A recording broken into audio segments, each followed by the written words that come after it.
Assalamualaikum warahmatullahi wabarakatuh. Alhamdulillahi rabbil alamin. Ashhadu an la ilaha illallah wahdahu la syarikalah. Wa ashhadu anna Muhammadan abduhu wa rasuluh. Allahumma salli ala nuril anwar wa sirril asrar wa tiryakil ahyar wa miftahi babil yasar Sayyidina Muhammadinil Muhtar wa alihil abhar wa ashabihil ahyar adada ni'amillahi wa ifdalih. Amma ba'du, para ustadz yang saya muliakan, hadirin wal khadirat, thalibin wa thalibat rahimakumullah. Alhamdulillah, dengan rahmat Allah kita bisa melanjutkan taklim kitab Fathul Mu'in. Sebelumnya kita baca Fatihah, kita hadiahkan kepada Syekh Zainuddin Al-Malibari dan Sayyid Al-Bakari bin Muhammad Sato. Kita memohon supaya diberikan pemahaman yang benar, diberikan sehat walafiat, dimudahkan urusan-urusannya. Al-Fatihah. Bismillahirrahmanirrahim. Alhamdulillahirabbil alamin. Arrahmanirrahim. Maliki yaumiddin. Iyyaka na'budu wa iyyaka nasta'in. Ihdinas siratal mustaqim. Siratal ladzina an'amta 'alaihim ghairil maghdubi 'alaihim waladdallin. Amin. Faslun fi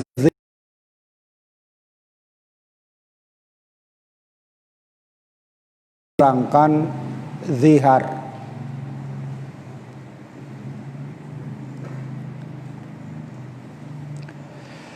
Innama yasihu, hanya saja sah, az-ziharu, zihar, mimman, dari suami, yasihu tolakuhu, yang sah menceraikannya atau mentalaknya. Wa huwa ayyaqula li zaujatihi,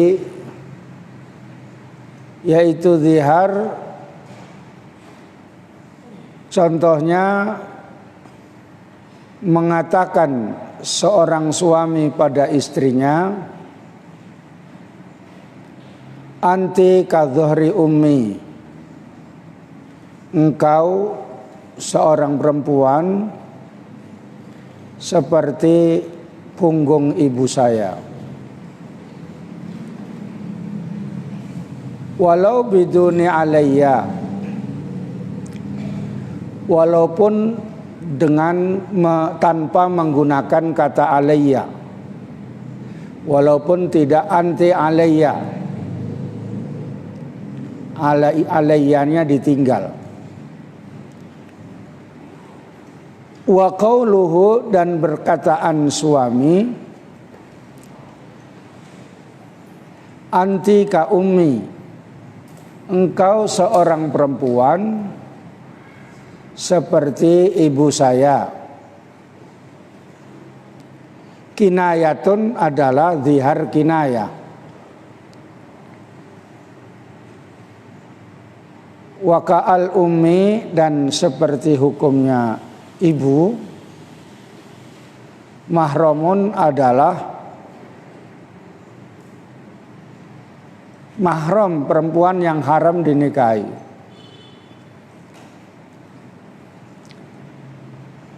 Lam yatra tahrimuha, yang tidak baru, tidak timbul, baru timbul keharamannya.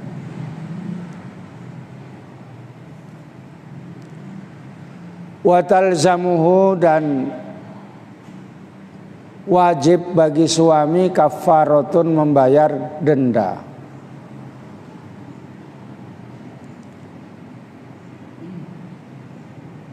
yaitu kafaratu ziharin, dendanya zihar. Bil audi sebab kembalinya. Wahwa dan dia kembali itu ayum sikaha, yaitu mempertahankan istri,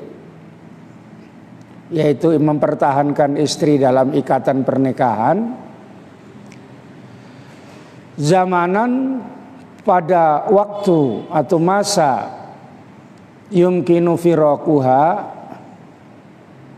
yang memungkinkan untuk menjatuhkan talaknya fihi pada masa itu.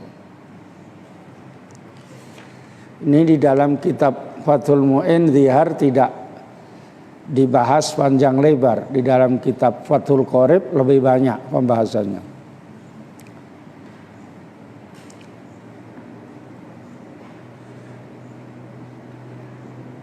Zihar itu menurut bahasa artinya al-isti'la. Isti'la itu artinya meninggikannya sesuatu pada sesuatu yang lain.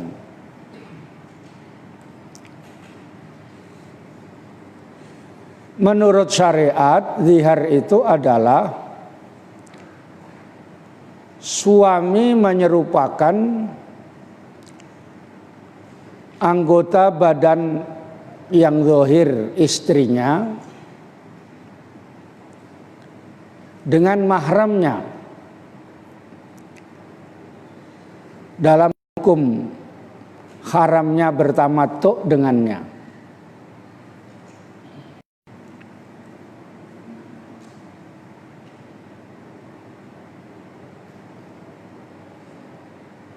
Baik diserupakan dengan ibunya ataupun saudara perempuannya. Misalnya kata-kata suami, engkau tampak cantik seperti punggung ibuku. Itu disebut namanya zihar.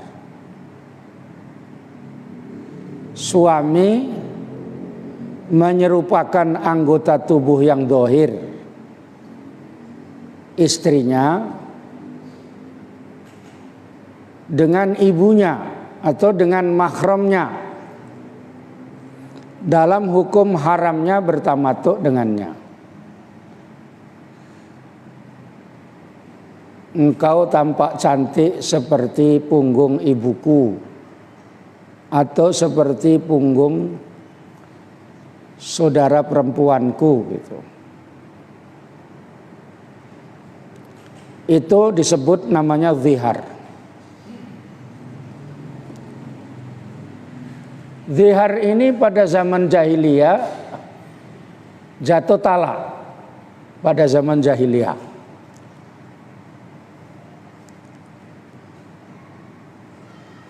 Tapi sesudah Islam, zihar ini tidak jatuh talak, boleh kembali, tapi dengan membayar denda.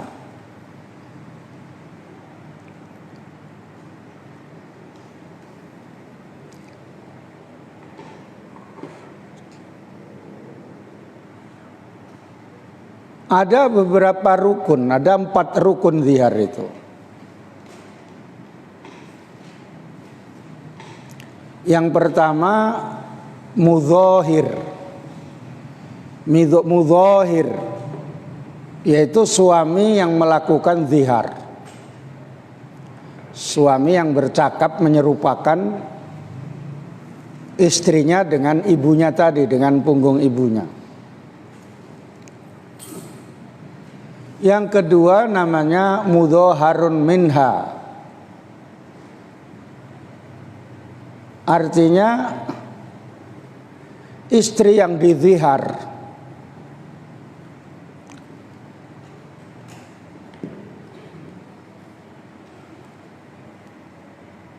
yang ketiga musyabbahun bihi, mahram suami yang digunakan untuk menyamakannya. Mahram itu yang haram dinikahi. Kalau muhrim orang yang ihram. Beda. Tapi dalam kamus bahasa Indonesia muhrim juga kayak begitu maksudnya. Dalam bahasa Arab mahram itu yang haram dinikahi. Yang keempat syighot. Syighot itu maksudnya lafaz, kata-kata yang menunjukkan zihar.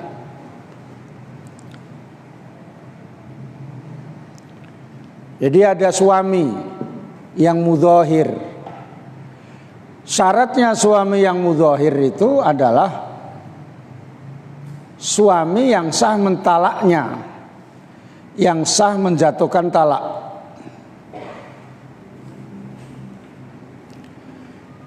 Maksudnya ya suami istrinya itu, kalau suami orang lain ya nggak sah. Ya.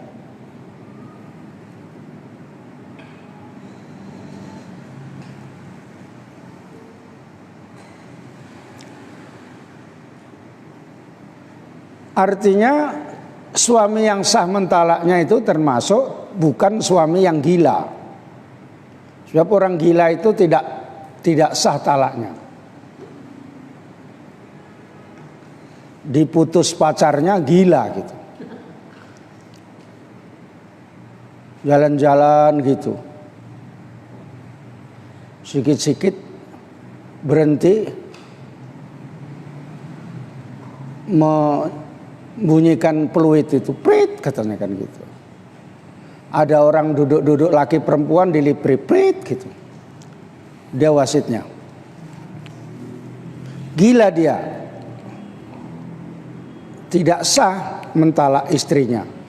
Karena tidak sah mentalak istrinya berarti kalau dia melakukan zihar itu tidak sah.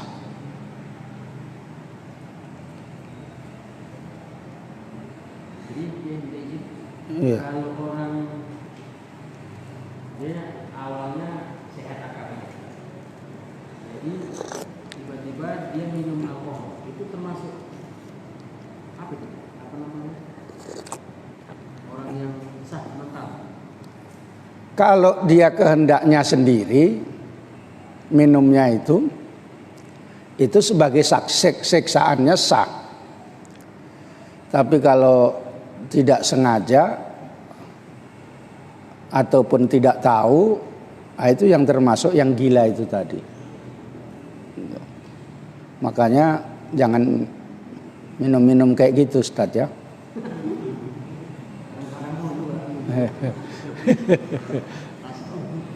Ya.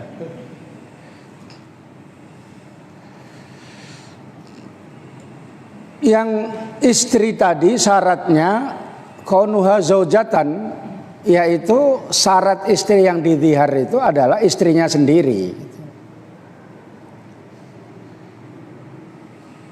Artinya kalau sudah diceraikan ya tidak bisa dizihar walaupun talak raj'iyah. Gitu. Sebab tidak udah dicerai kan, tidak istrinya lagi gitu. Walaupun masih ada menunggu iddahnya. Kalau talak raj'i. Tidak bisa pula hukumnya zihar itu kepada istri orang lain. Atau belum dinikahi mau dizihar gitu. Nanti kalau saya menikahi kamu, saya katakan kamu seperti punggung ibuku gitu misalnya. Nggak sah karena belum dinikahi, belum menjadi istrinya. Seperti cerai itu kan syaratnya sudah nikah. Belum ceraikan dia itu katanya. Itu nggak ada, orang nggak ada ikatan. Kadang-kadang ngomong asal saja, ya. Karena memang kerjaannya kayak gitu. Udah aku ceraikan dia, padahal dia yang diceraikan. Ya. Gitu. Karena membela diri biasa itu ya. Jadi antakuna zaujatan, istrinya sendiri. Yang ketiga musabbah bih tadi, perempuan yang diserupai, yang digunakan untuk menyamakan itu adalah unsa, perempuan.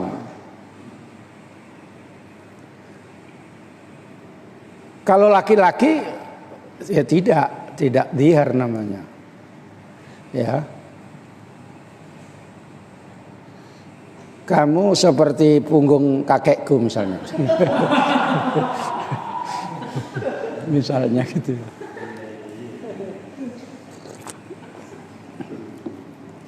Karena laki-laki itu tidak mahalu tamattu, tidak tempatnya untuk bersenang-senang gitu ya. Kecuali memang udah ya penyakit dia, nengok lembu pun syahwat. Misalnya gitu. Nah, itu parah kali penyakitnya gitu ya. Makanya dia sukanya nengok lembu. Gitu.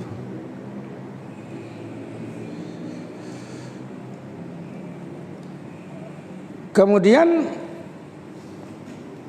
yang musabbah bih tadi, yang diserupai, yang perempuan yang mahram yang diserupai itu adalah bentuk-bentuk anggota badan yang zahir. Makanya dikatakan anggota badan zahir itu disebut dhihar. Sebab dalam awal-awalnya bahasa Arab dhihar dalam zaman jahiliyah itu, kata-kata dhihar itu karena istri itu mahallul rukub, maudhi'ur rukub. Apa maksudnya? Istri itu tunggangan suami gitu. Maksudnya kalau buat anak itu istri ditunggangi gitu. Jarang suaminya yang ditunggangi gitu, jarang. Atau mereng-merengan gitu ya nggak jadi anak gitu ya. Ya. Ya.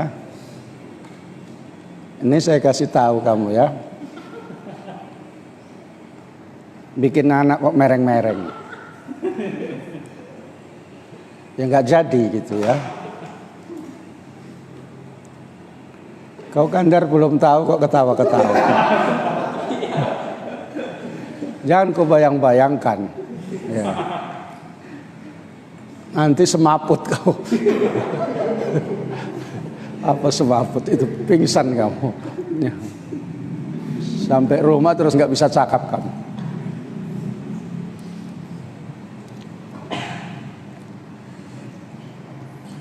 Dan badannya yang zahir atau anggota badan yang zahir. Makanya dikatakan kadhari ummi. Kalau seandainya diserupakan dengan misalnya matanya ataupun misalnya dengan mukanya, itu tetap jadi dhihar menurut kaul yang ashah.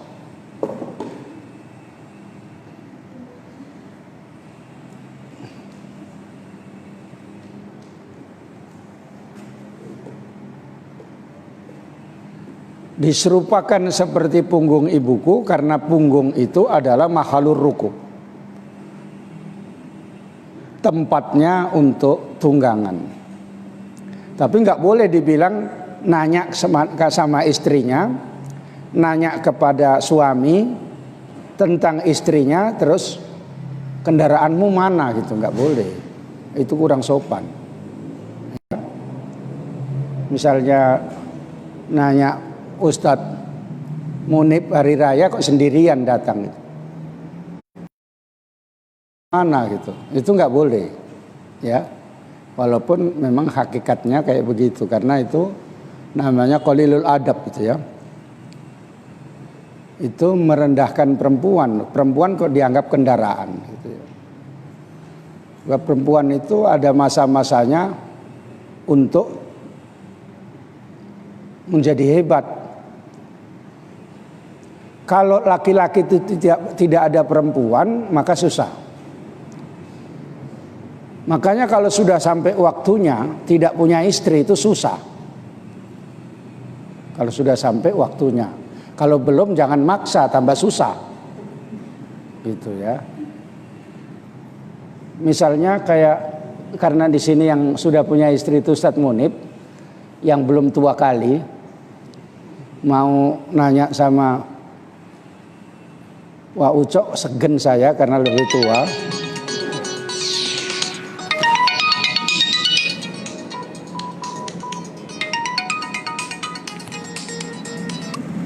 Halo, Assalamualaikum.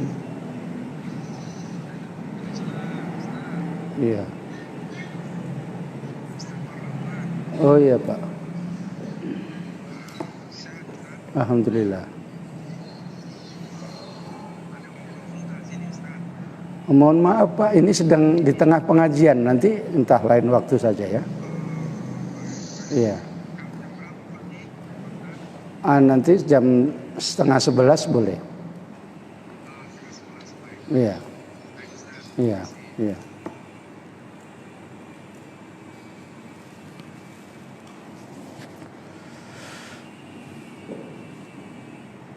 Apa tadi?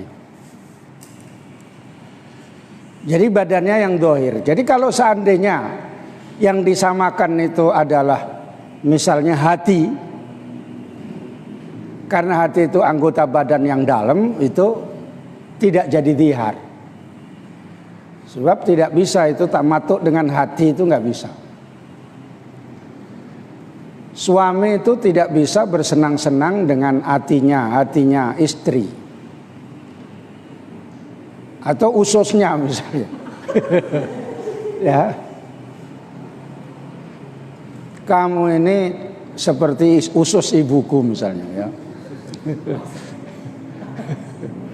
Nanti kan brodol dia kan. Tidak, anggota badan dalam nggak jadi.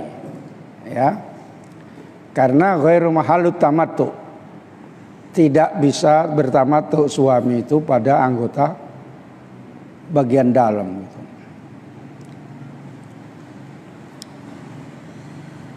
Dan perempuan yang disamakan dengannya itu adalah mahramnya. Baik mahram yang disebabkan nasab seperti ibu atau neneknya, barangkali lah itu ya. Engkau cantik kali seperti paha nenekku misalnya. Ya, berarti udah peot lah itu. Karena nenek itu kan nggak boleh dinikahi. Atau saudara perempuannya itu mahram yang disebabkan nasab. Atau biradhain, atau nasab yang disebabkan menyusui. Ibu yang menyusui. Makanya perempuan nggak boleh gampang-gampang jual murah, netei orang gitu. Asal datang anak orang sini saya tetei, katanya kan gitu. Gitu.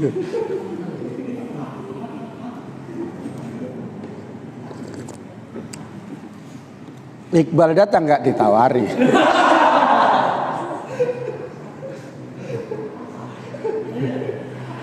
Jadi bakul protes, aku udah datang pun nggak ditawar.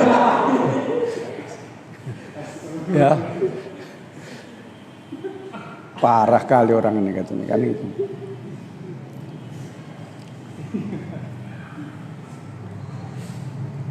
Karena nanti jadi ibu susuan. Kalau misalnya tuturnya saudara perempuan sesusuan. Atau nasab disebabkan perkawinan seperti ibu mertua.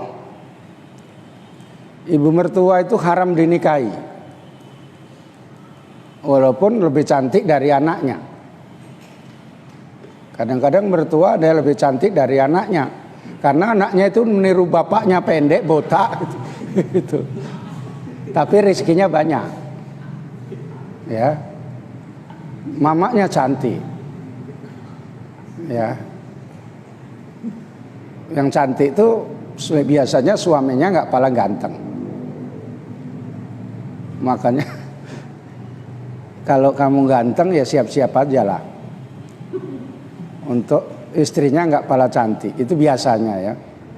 Kalau sama-sama cantik sama ganteng itu jarang-jarang. Bisa, tapi merawatnya itu susah. Kalau ideal sama ideal gitu ya sering ya. Makanya salaman sama ibu mertua itu boleh. Nanti misalnya Mukhlis punya mertua ya.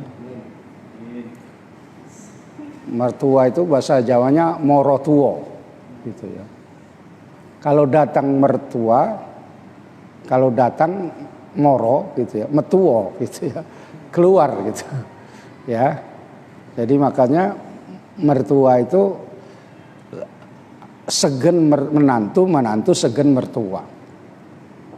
Apalagi orang Karo itu nggak mau itu nyebut mertuanya sebagai mertua. Makanya kalau sendirian mertuanya di rumah, mertua laki-laki, menantunya perempuan, permisinya kalau di situ ada kayu ataupun kursi, ya kursi yang disebut. Kursi aku pergi dulu ya gitu. Gitu dia orang Karo. Ya. Yang orang Karo tahu itu. Iya Jumi iya. Nah. Jadi kalau naik sodako, mertuanya di situ, dia turun duluan. Besi aku turun dulu ya.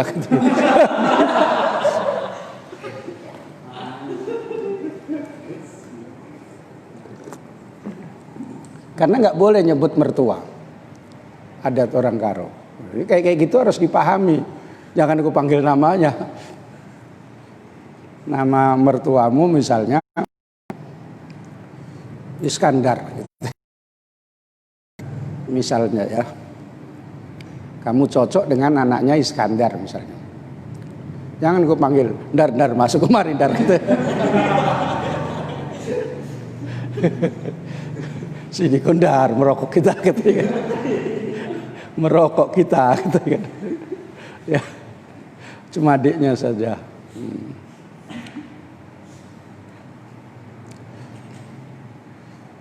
Beda dengan misalnya anak angkat itu. Anak angkat itu bukan mahram. Misalnya payah punya anak. Dia nggak tahu caranya bikin anak itu. Asik mereng-mereng aja. Terus ngangkat anak. Katanya pancingan ini ya. Perasaan kayak mancing di pama gitulah. Gitu ya. Sudah dipancing punya anak. Punya anak langsung kembar 2 pula itu. Jadi anak yang pertama itu namanya anak angkat. Itu nggak mahram. Jadi nggak mahram itu ya kalau disentuh membatalkan wudhu. Makanya anak angkat sama kakak angkat pun batal wudhu. Nggak boleh ngelendot-kelendot sama kakak angkatnya. Sama mama angkatnya pun begitu. Itu orang lain itu, nggak ada hubungan apa-apa. Makanya harus paham betul seperti itu ya. Walaupun dia yang merawat dari kecil, itu batal kalau tersentuh wudhunya.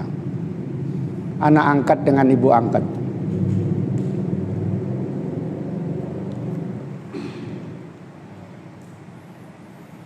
Jadi ini yang kadang-kadang agak sulit kita untuk menghukumi karena kebiasaan itu.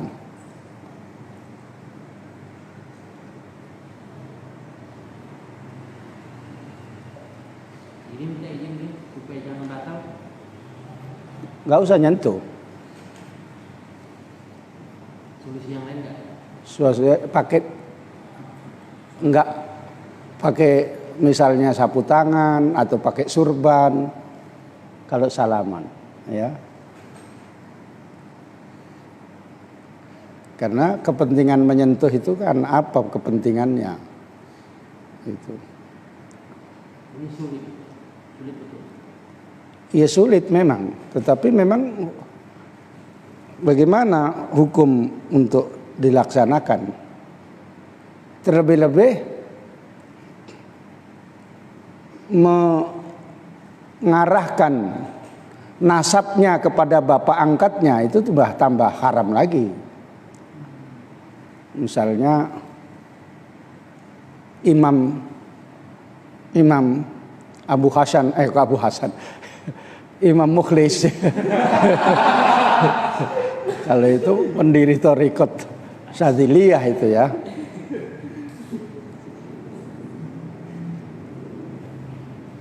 Itu punya anak angkat perempuan, ya tidak boleh. Kalau mau dinikahi boleh hukum, tapi janganlah kalau mau menikahi ikut itu, apa nggak ada yang lain gitu. Secara kebudayaan, tapi hukumnya boleh. Misalnya si Mukhlis ini mengambil anak angkat sama Kak Maha gitu. Misalnya ya, diambil anak angkat. Mukhlis ini misalnya umurnya udah 65. Ya. Kak Maha umurnya baru 30 kurang 3. Misalnya ya. Itu boleh dinikahi. Sayang katanya ya. Biar ngurus-ngurus saya katanya misalnya ya. Itu namanya anak-anak antimun ya. Dibuat anak tapi seperti timun dimakan sendiri gitu. Maka sulit. Mau menunjukkan bapak aslinya itu pun sulit. Sulit ya. Makanya hati-hati, ini masalah yang sulit memang. Seandainya terjadi karena sudah dekatnya bapak angkat kepada anak angkat, mau menunjukkan anak angkatnya itu berat sekali ditunjukkan nasabnya atau orang tuanya. Ada kejadian ketika orang wasliyah, tokoh wasliyah, Arifin Kamdi. Arifin Kamdi itu selama hidupnya belum punya anak, ngambil anak angkat perempuan. Arifin Kamdi ini orang kaya, bos, big boss, bos besar. Ya. Kemudian ngambil anak angkat perempuan. Waktu menikahkan anak angkatnya ini dikasih tahu. Baru ngasih tahu, nyebut sedikit aja rada nangis mau pingsan dia. Terus diserahkan sebelahnya Ustadz Nizar untuk melanjutkannya. Bilang, nak, kamu dari kecil sama saya nak gitu.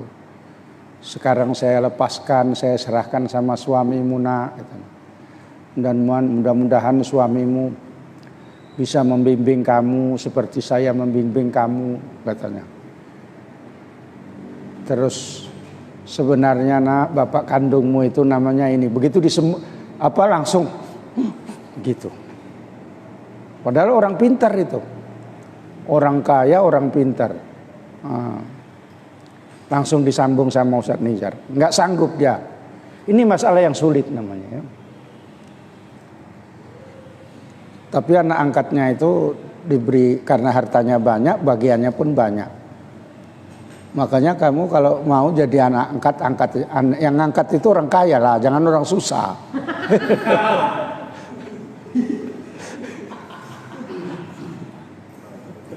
Ya, iya Azmi. dekat ngajar ngaji gitu.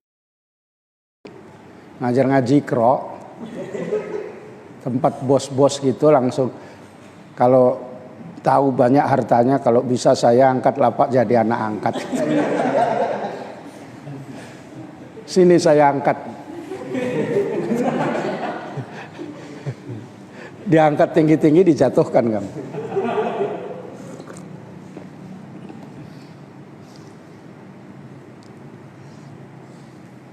Memang masalah berat tuh ya. Seandainya terjadi sama klien pun berat kali itu. Apalagi yang perempuannya mau pisah anak dengan anaknya gitu.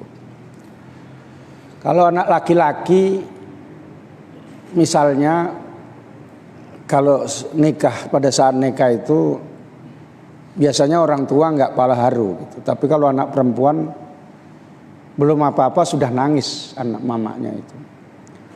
Karena mau melepaskan, apalagi mau orang Medan mau dibawa ke Jawa gitu. Belum apa-apa udah nangis menjerit dia. Wow, gitu. Ngegas dia. Ya. Iya. Gak sekali gas pun langsung kurang. Meraung-raung gitu ya. Jadi kalau langsung tambah dibawa pergi gitu kan memang tidak berperikamanusiaan itu ya. Namanya perikehewanan itu. Ini ya. Ya. Dikasih tahu. Karena nanti lurusan nasabnya itu putus kalau nggak dikasih tahu. Tidak boleh memutuskan, kecuali memang udah nggak ada lagi itu kuburannya, tunjukkanlah inilah kuburan, entah kuburan siapanya itu, gitu ya. Ini anak Bukhari misalnya, Bukhari udah jadi tanah ini katanya kan gitu, misalnya ya, bukan Bukhari ini ya. Kalau Bukhari ini masih konsisten dia ya, konsisten nyanyi segala macam dia udah. Ya. Nah, itu memang masalah sulit.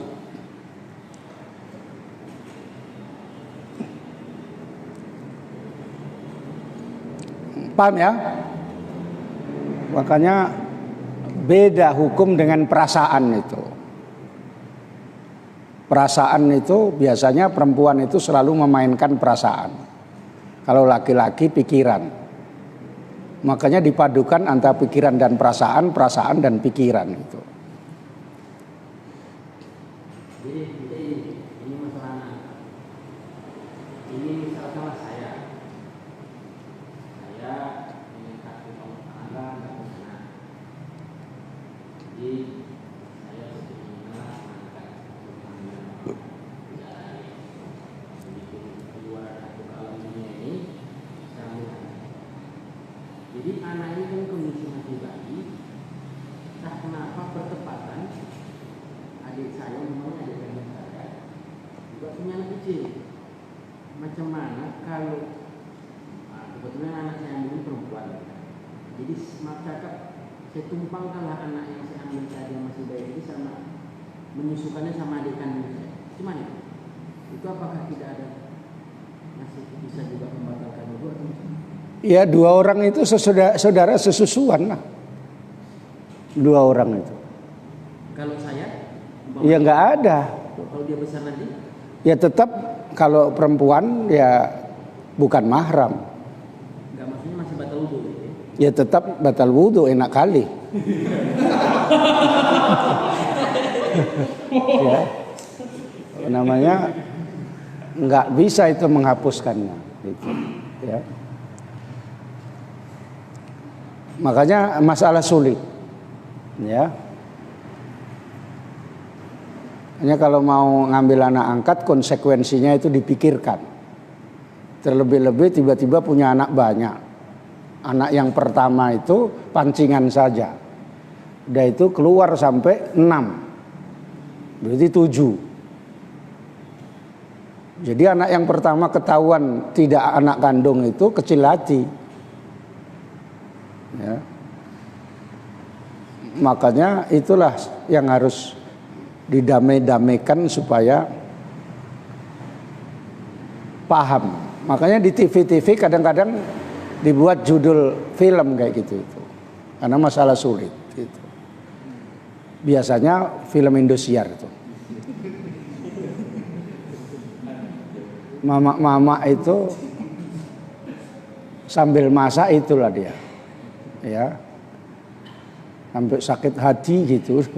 Nyanyi-nyanyinya pun dinyanyi-nyanyikan ketika nggak enak sama bapaknya, sama suaminya gitu ya. Terus saudara ipar itu juga membatalkan wudhu. Kamu laki-laki, ipar kamu perempuan gitu ya, itu batalkan wudhu.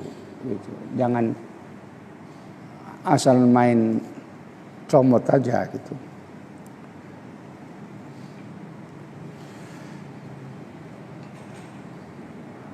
Kalau ibu mertua enggak, karena ibu mertua itu sudah menjadi ibu, walaupun cerai gara-gara sesuatu hal misalnya, ibu mertua tetap ibu mertua. Salaman tidak batal wudhunya. Jadi itu masalah yang disebut pembahasan tentang mahram. Ya. Mahram itu yang haram dinikahi. Istri itu bukan mahram. Ya. Ada orang nanti yang nggak paham ini. Pak Ustadz, istri kan udah saya apa-apakan pun udah boleh katanya kan. Itu istri saya sendiri katanya kan. Saya pegang kok batal wudhunya, ini aneh katanya kan gitu. Padahal saya apa-apakan boleh katanya kan gitu. Kata dia, kata ustadznya, istrimu itu sebelum jadi istrimu itu kan orang lain. Namanya ajnabiyah. Orang lain tidak ada hubungan nasab, tidak ada hubungan karena susuan atau karena pernikahan. Karena itu boleh kamu nikahi, maka itu namanya mahram. Maka itu namanya karena kamu boleh menikahi. Oh, di situ arahnya ya, katanya gitu dia. Dia caranya berpikir karena sudah boleh diapa-apakan, itu masa membatalkan wudhu, katanya gitu. Terus tiba-tiba si Ulul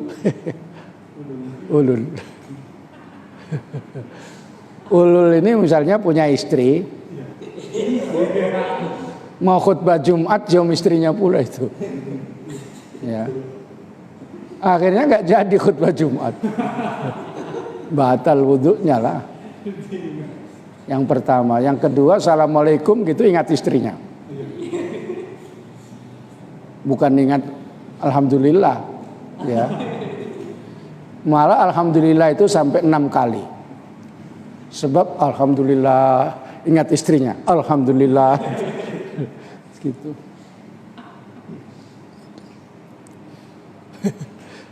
Makanya ngaji supaya tahu ya. Ada orang udah ngaji di Makkah lama tapi bodoh. Di Sarang daerah saya, orang kaya punya perahu banyak di sana. Zaman dulu itu tempatnya perahu kapal. Waktu ngaji itu sampai menghabiskan 4 kapal. Kapal itu harganya jutaan, bukan kayak kereta. Pulang dia dari Makkah disuruh khutbah, alhamdulillahnya 4 kali. Alhamdulillah katanya kan. Karena dia gemetar, nggak biasa. Alhamdulillah. Mana yang dibaca ini katanya? Alhamdulillah. Begitu yang alhamdulillah bapaknya maju. kau sudah menghabiskan 4 kapal ya katanya. Jangan itu kau sebut-sebutkan di sini, alhamdulillah udah habis 4 kapal katanya. Itu ceritanya Gus Dur, cerita tentang orang sarang. Saya pun orang sarang sendiri nggak tahu ceritanya Gus Dur. Menceritakan tentang ngaji, makan aja kerjanya, nggak ngaji-ngaji. Ngambil duitnya bapaknya terus, ngebosi kawan-kawannya. Dikiranya jadi orang pintar, suruh khutbah Jumat, alhamdulillah sampai 4 kali. Bapaknya marah.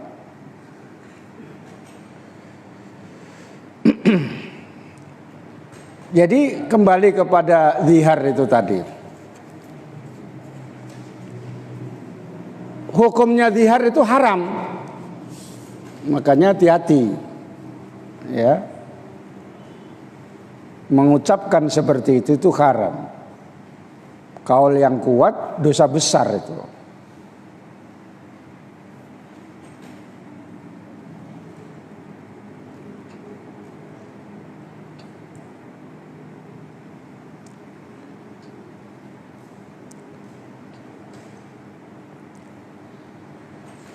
Kemudian sighat zihar. Rukunnya tadi ada 3. Artinya kata-kata yang menunjukkan zihar itu. Ada yang sharih, ada yang kinayah. Tidak harus bahasa Arab. Kalau memang orang Indonesia mana ada bahasa Arab. Ya, engkau seperti punggung ibuku, jadi itu namanya sharih. Engkau seperti ibuku, itu namanya kinayah. Kalau kinayah itu perlu niat, ditanya. Kalau maksudnya itu zihar jadi.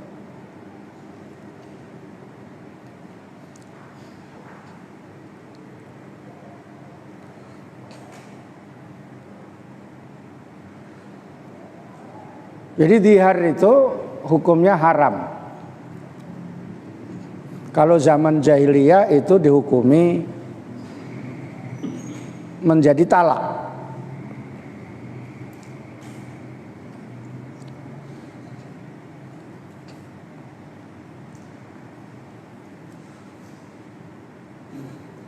Hukumnya zihar itu haram apabila suami itu sudah melakukan perbuatan zihar itu dan tidak diikuti dengan kata-kata talak kepada istrinya,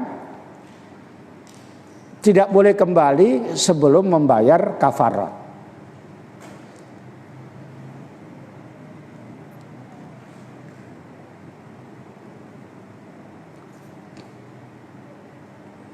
Kalau sebelum bayar kafarat dikumpuli istrinya, haram.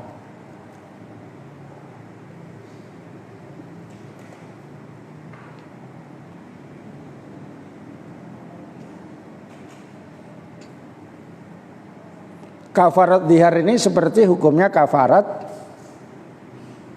jima pada siang Ramadan. Berat.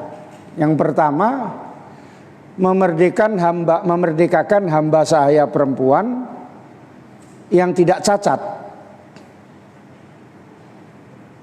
yang Islam dan tidak cacat.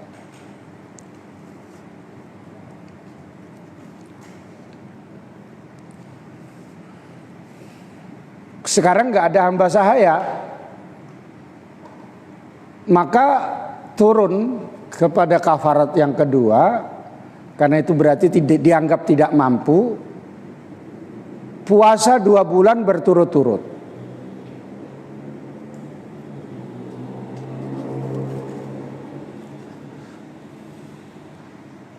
Makanya dengan puasa 2 bulan berturut-turut itu supaya mencegah jangan sampai berbuat zihar. Sebab puasa 2 bulan berturut-turut itu berat. Nggak boleh Senin, Kamis terus dihitung gitu, enggak. Berturut-turut. Jadi misalnya bulan Muharram, Dzulqa'dah 2 bulan, Agustus pun 17-an itu puasa. Siapa suruh buat dihar gitu? Merdeka puasa katanya kan. Gitu. Ya. Misalnya.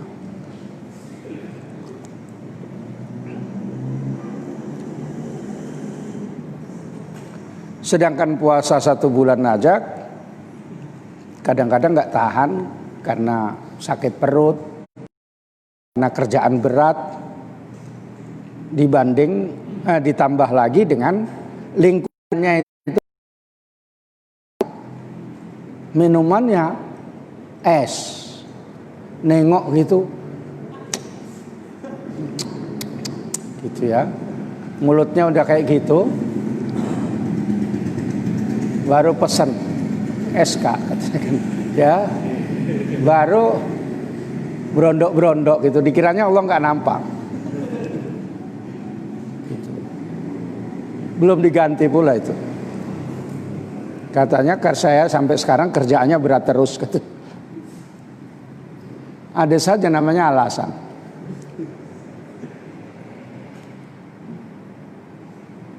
Kalau masih mampu puasa, harus puasa. Tidak boleh turun yang ketiga. Yang ketiga, kalau tidak mampu memberi makan 60 miskin, setiap orang miskin 1 mud makanan pokok. Kalau mampu puasa, harus puasa 2 bulan itu. Makanya jangan melakukan perbuatan dihar. Jaga mulut. Kalau kalau masih di hati saja enggak lah, namanya di hati. Di angen-angen saja.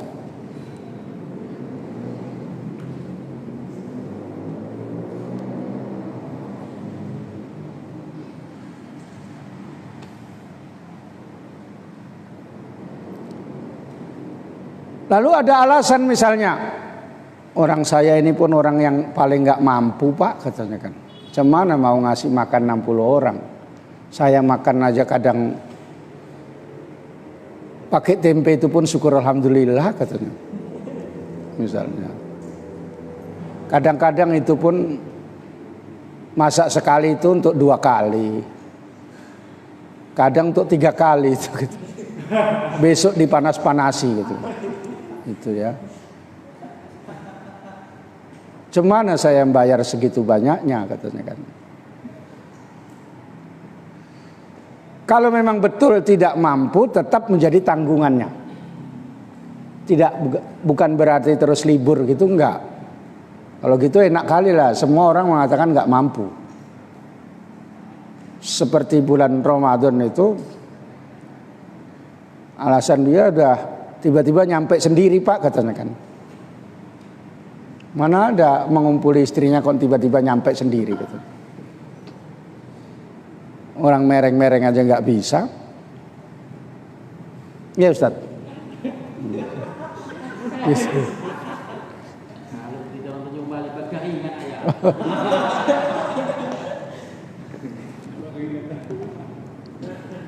Kalau Bang Ardi masih berseri-seri mukanya.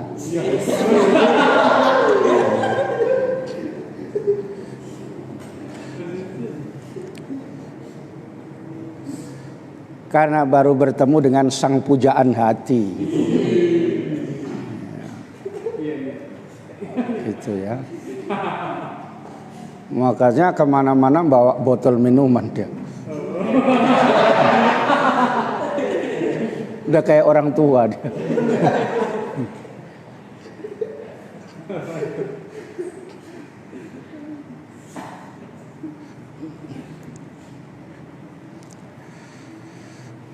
Jadi hukumnya itu haram, makanya berat. Tapi seandainya diikuti dengan kata-kata talak, ya jadi talak, hitungannya sudah berapa kan begitu. Makanya di dalam masalah pernikahan ini dipelajari bab nikah, bab talak.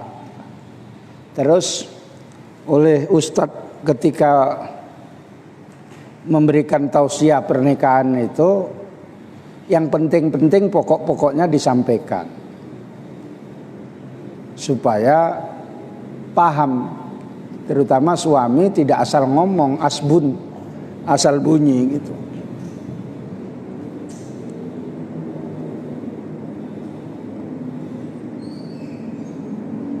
Macam masalah COVID-19 ini, pandemi ini perceraian meningkat. Mau pernikahan ditahan dulu karena nggak boleh pesta. Jadi nggak ada dokumentasi pesta. Misalnya, lu kok senyum-senyum? Ya. Ya dipasang aja lah kayak gorden gitu. Gordennya dikasih bunga-bunga, terus foto di situ, ya. Dikasih tempat duduk dua, siapalah temannya, kanan kiri gitu. Ya, kayaknya tempo hari temannya Pak Ucok pula itu si Rojak kan, nggak pakai pesta kan, nggak boleh pakai pesta. Itu sebenarnya menguntungkan juga bagi suami, nggak pala banyak antaran. Tapi jangan mengambil keuntungan di dalam kesulitan. Nggak ada dokumentasi pernikahan. Kan mau difoto, diabadikan, ditengok seandainya sudah 25 tahun, sudah jalannya mereng-mereng gitu. Oh, waktu saya muda rupanya ganteng saya, gitu dia ya. Gagah saya, pakai jas gitu ya, jasmine gitu ya. Misalnya ya. Terus pakai pakaian Jawa, pakai pakaian Padang, 3 mendeling, pakai emas ininya. Itu pakaian Melayu yang depannya itu dipasang senjata walaupun isinya nggak ada. Gitu. Terkenang sekali itu waktu acara pernikahan. Ustadz udah pernah ngalami kan? Udah. Nggak berani sekali lagi kan? Ampun Pak Kiai gitu. Ya.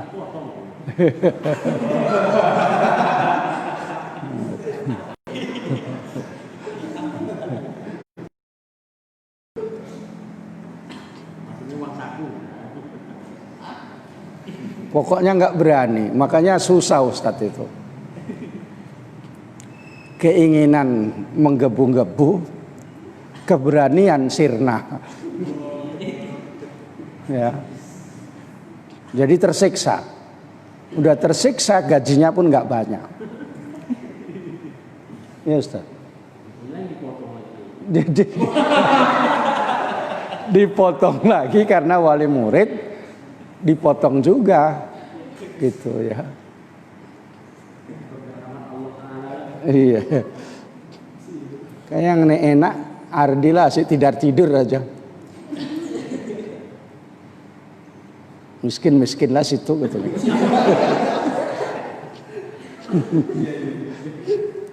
Kalau waktunya nikah kan nikah gitu.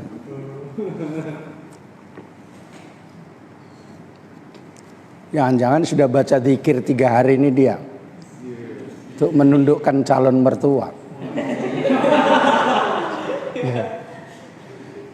Sampai sana nggak pakai antar-antaran nggak apa-apa, gitu.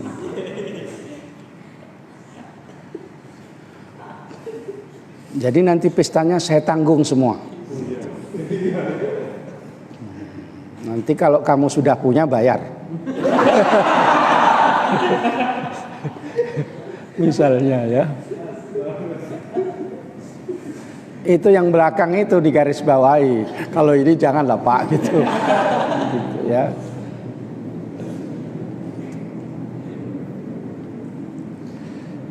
Itu ya. Jadi dipelajari betul masalah nikah. Makanya udah saya arahkan belajar bab nikah, tapi kadang-kadang udah taunya nikah katanya kan. Ternyata seluruh Indonesia ini banyak perceraian gara-gara Covid ini. Ya mungkin pada umumnya kekurangan di dalam pemberian nafkah. Cemana dirumahkan, asalnya kerja nggak kerja. Yang nggak kerja tambah makin enggak lah. Akhirnya istrinya minta nuntut. Udah 3 bulan ini kita kadang makan kadang enggak bang katanya kan. Kalau gitu kita pisah aja lah katanya kan. Janganlah kasihan lah abang katanya kan. Macam mana kayak ini hidup dipertahankan bang katanya kan. Kalau suaminya berani bertanggung jawab, biar saya yang kerja deh bang gitu. Gitu. Saya bantu kerjaan abang. Apa kerjanya? Nge-grab katanya kan. Karena suaminya badannya kecil, istrinya besar. Nggak berani orang ganggu nge-grab. Nempak celananya besar gitu, badannya besar. Mau kemana bang? Gitu. Gitu. Loh, perempuan gitu kan. Gitu. Ya. Makanya ada perempuan yang berani melawan begal. Sedangkan laki-laki aja kalau nampak begal langsung kalau bisa menghilang. Gitu. Ya. Jadi hukumnya dzihar tadi berdasarkan ayat Allah, walladzina yudhahiruna min nisaihim. Orang-orang yang mendhihar pada perempuan-perempuannya. Sehingga sebagian ulama mengatakan ini dosa apa, besar ataupun kecil. Maka pendapat yang muktamad mengatakan dosa besar.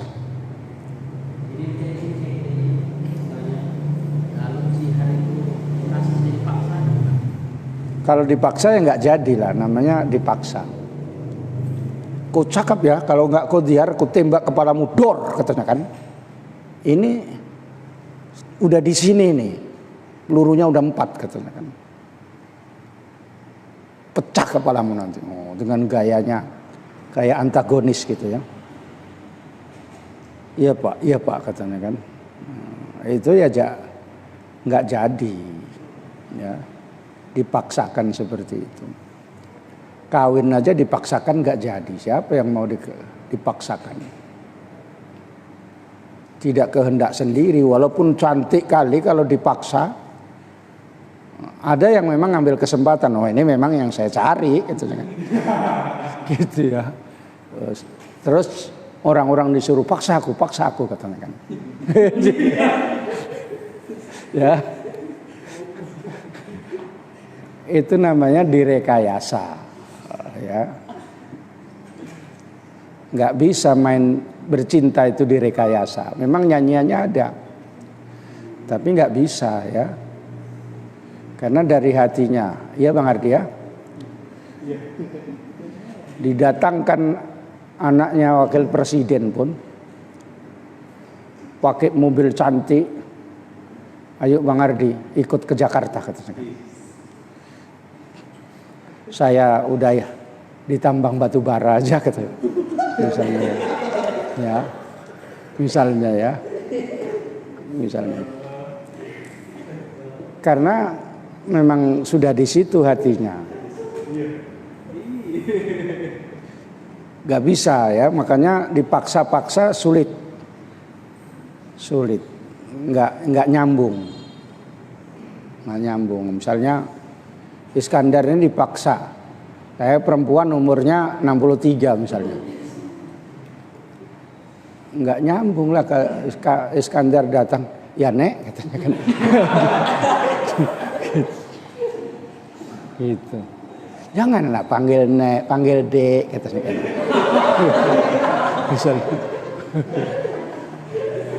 Tapi nenek udah tua, jangan nenek lagi. Gitu. Ya. Panggil dek ini kan cuma panggilan saja kata saya. Apalah arti panggilan gitu. Gitu. Udah ditengok matanya Iskandar itu langsung, iya dek kata gitu dia. Jangan tengok matanya yang punya ilmu hitam. Kalau kamu tengok matanya, namanya al-ain itu penyakit tertarik. Pejamkan matamu tapi melirik-lirik aja. Gitu ya. Jadi